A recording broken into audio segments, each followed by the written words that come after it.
नमस्कार, मैं आपके साथ पूजा राठौर शर्मा। आप देख रहे हैं हमारी ये खास पेशकश। महाकुंभ अपने आखिरी चरण में है।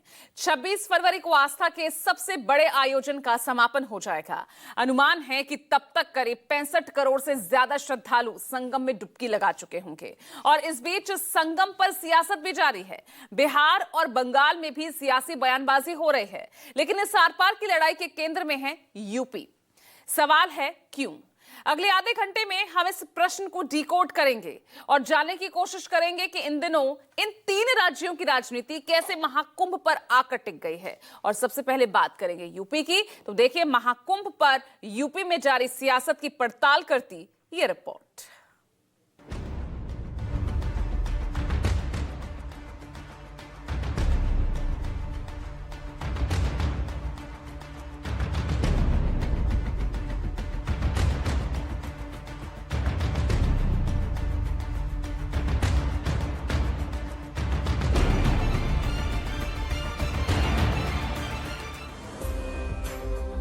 एक तरफ तो महाकुंभ में हर दिन नए कीर्तिमान बन रहे हैं। जो लोग आस्था की डुबकी लगा रहे हैं वो खुद को सौभाग्यशाली मान रहे हैं,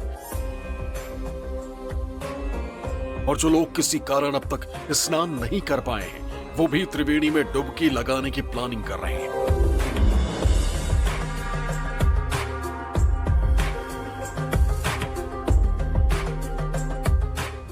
अब तक करीब 60 करोड़ से अधिक लोग पावन डुबकी लगा चुके हैं।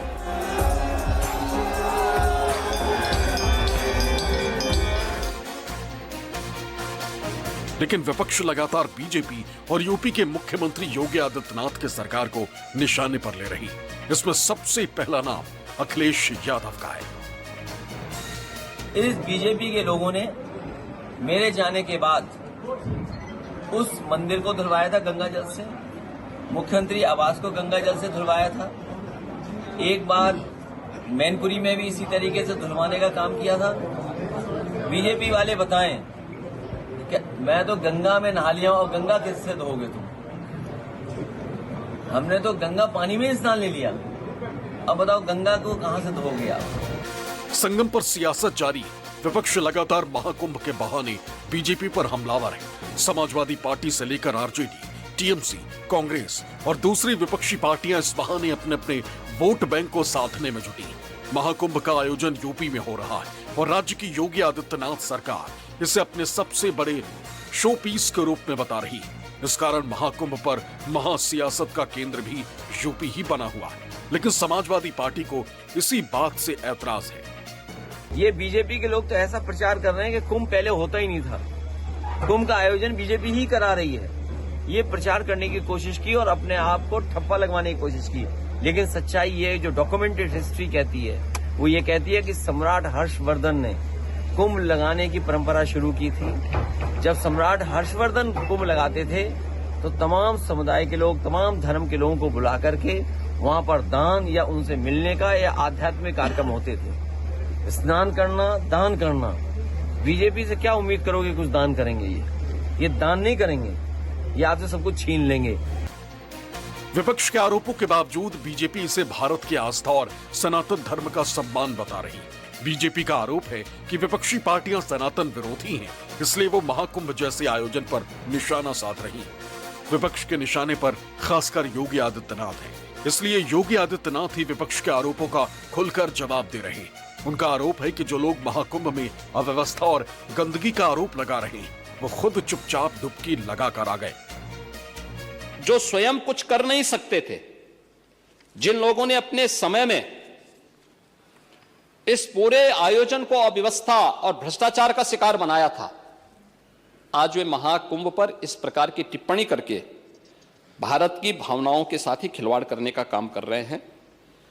और मैं तो केवल इस बारे में एक बात कहना चाहूंगा कि महाकुंभ ने पूरी दुनिया को भारत की सनातन एकता का संदेश देकर के एक भारत श्रेष्ठ भारत के प्रधानमंत्री मोदी जी के विजन को ही चरितार्थ करके दिखा दिया है। प्रयागराज महाकुंभ जैसे जैसे अंतिम चरण में प्रवेश कर रहा है वैसे वैसे श्रद्धालुओं की भारी भीड़ उमड़ रही। लोग स्नान करने के लिए संगम के पवित्र तट पर पहुंच रहे हैं। लगभग 1.5 महीने तक लगने वाले इस महा आयोजन के दौरान कई अप्रिय खबरें भी सामने आई। इनमें अव्यवस्था, भगदड़ में श्रद्धालुओं की मौत, ट्रैफिक जाम, गंदगी, वीआईपी कल्चर, गंगा और यमुना के पानी पर नकारात्मक रिपोर्ट शामिल है। जाहिर है विपक्ष के लिए ये बड़ा सियासी हथियार है, तो ऐसे में वो इसे इस्तेमाल करने से चूकेगी कैसे? दान भी कुछ कर लें, क्योंकि ये कभी कभी तो आता है और अभी तो शायद 80 करोड़ लोग स्नान कर लिए हैं। मैं चाहता हूं कि कम से कम 100 करोड़ का रिकॉर्ड तो बन जाए।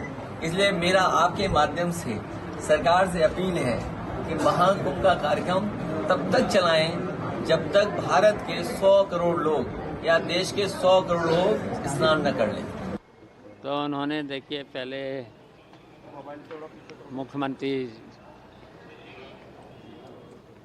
आवाज छोड़ा, फिर उसके बाद कन्नौज में गए तो मंदिर गए, तो ये सब धुलवाए। फिर अब गंगा नहाए तो गंगा की क्या आप सफाई कराएंगे? और देखिए गंगा के साथ साथ जो सीपी और बीसी की रिपोर्ट आई है, एनजीटी की रिपोर्ट आई है, उसने साफ कहा कि मल मूत्र से गंगा का गंदा पानी है, उससे में ऐसे कीटाणु हैं जिससे बीमारियां बढ़ सकती हैं। महाकुंभ के अंदर एक बहुत बड़ा हादसा हुआ है। लोग कहते हैं हजारों लोग मारे गए। तो व्यवस्थाओं पे ध्यान दें, अपनी पीठ थपथपाने से कोई फायदा नहीं है।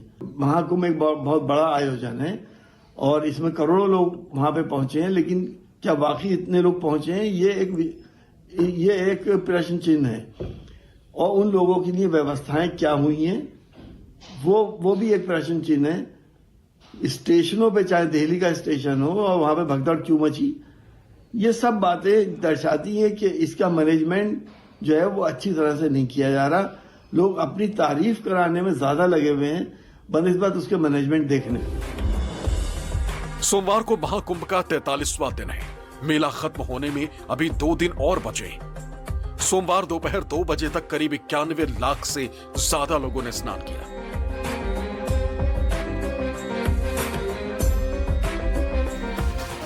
महाकुंभ से पहले बीजेपी सरकार यह अनुमान लगा रही थी कि महाकुंभ में 40 से 45 करोड़ लोग आ सकते हैं, लेकिन 26 फरवरी तक यह आंकड़ा 65 के पार पहुंच चुका है। इस दौरान समाजवादी पार्टी लगातार इस बात को लेकर प्रश्न पूछ रही है कि जब सरकार कुंभ में आने वाले लोगों की गिनती कर सकती है, तो फिर सरकार महाकुंभ में हुई मौत के आंकड़े क्यों नहीं बता रही? ये आस्था और व्यवस्था का समन्वय नहीं कर पाए, तो उसकी वजह से ये सब हुआ है। और साफ पानी भी नहीं दे पाए, और साफ पानी तो अगर दिया तो केवल वीआईपी लोगों को, और जो इन्होंने प्रचार प्रसार करके सबको बुला लिया है। हमेशा कुंभ तो हमेशा लगा है, सदियों पुराना कुंभ था। हमारी सरकार में भी 2 बार कुंभ, तो कभी अव्यवस्था नहीं हुई है, कभी कोई दिक्कत नहीं हुई है, और कुंभ लगा ही आया। और जो इन्होंने कहा था 100 करोड़, और फिर इनकी गिनती बहुत मजबूत है, तुरंत गिन लिए। और मरे हुए जो घटना हुई है, जो मरे हैं 2-2 जगह, उनकी गिनती अभी तक नहीं हो पाई, तो सही भी नहीं बता रहे कितने मरे। सबसे ज्यादा बेरोजगार अगर कोई है तो समाजवादी पार्टी के गुंडे हैं, अपराधी हैं, माफिया हैं, दंगाई हैं। बेरोजगारों का दर्द सपा को कभी नहीं हो सकता, क्योंकि वो बेरोजगारों का दर्द दूर करने वाले नहीं है, वो अपराधियों की सरगना है। इसलिए उनके द्वारा जो टिप्पणियां की जाती हैं उसको जनता नकारती है, और समाजवादी पार्टी को अंत की ओर जाना पड़ रहा है, क्योंकि जिस प्रकार से उन्होंने सत्ता में रहते हुए आचरण किया, जैसा विपक्ष में रहते हुए आचरण किया है, उनका आचरण सब समाज स्वीकार नहीं करता है। भारतीय संस्कृति को मानने वाले स्वीकार नहीं करते हैं। महाकुंभ में आस्था की डुबकी लगाने वाले स्वीकार नहीं करते हैं। चुनाव के समय जो मतदान करना चाहते हैं, वो साइकिल की बटन दबाना अपने को झुलसा लेने के समान होता है। इसलिए लोग साइकिल को नकार रहे हैं, हाथ के पंजे को नकार रहे हैं, और जो भी इस प्रकार की वैचारिक विरोध की स्थिति रखते हैं उनको जवाब देते हैं। महाकुंभ को अब तक का सबसे बड़ा धार्मिक आयोजन माना जा रहा है, लेकिन सबसे बड़ा प्रश्न यही है कि आखिर विपक्ष महाकुंभ पर सियासत क्यों कर रहा है। दरअसल ये 2027 की लड़ाई है। विपक्ष को ये लग रहा है कि सनातन और धार्मिक आस्था के नाम पर बीजेपी कहीं हिंदू वोटों को गोलबंद न कर ले, इसलिए समाजवादी पार्टी इस पर सधी हुई लेकिन एंटी बीजेपी वोटों को लामबंद करने में लगी।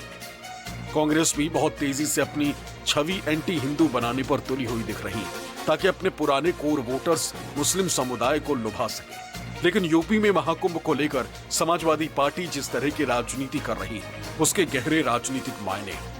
राजनीतिक विश्लेषकों का मानना है कि हो सकता है कि सपा को तत्कालिक रूप से इसका कोई फायदा ना हो, लेकिन लंबी राजनीति के लिए ये फायदेमंद साबित हो सकता है। हालांकि तुष्टीकरण की राजनीति के अपने नफे और नुकसान भी हैं। Bureau report.